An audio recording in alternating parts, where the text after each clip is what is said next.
Lord, alam kong ikaw lang ang makakapagbigay ng aking kailangan. Panginoon, salamat sa bagong simula ng araw.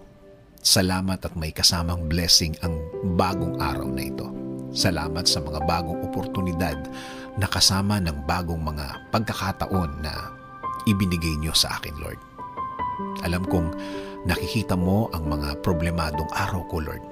At alam kong alam mo din na marami akong problema sa mga nagdaang araw.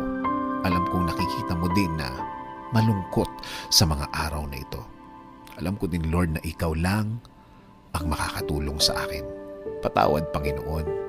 Minsan kasi nakakalimutan ko na kaya mong baguhin ang aking sitwasyon. Alam kong kaya mo akong tulungan.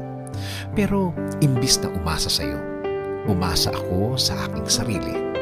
Umasa ako sa mga kaya kong gawin. Umasa ako sa aking lakas. At alam na alam kong kulang ito. Kaya ngayon, Lord, lumalapit ako sa iyo at humihiling na ikaw ang manguna sa aking araw ngayon. Ikaw ang mag-lead. Ikaw ang magbigay ng direksyon sa aking araw ngayon. Ikaw ang mag-provide ng ways para mabigyang solusyon ang aking mga kinakaharap ngayon.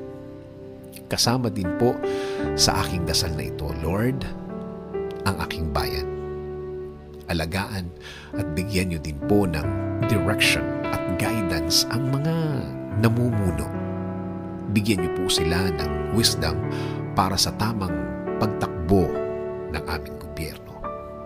Ilayo niyo din po ang mga taong ito sa pag-iisip ng masama.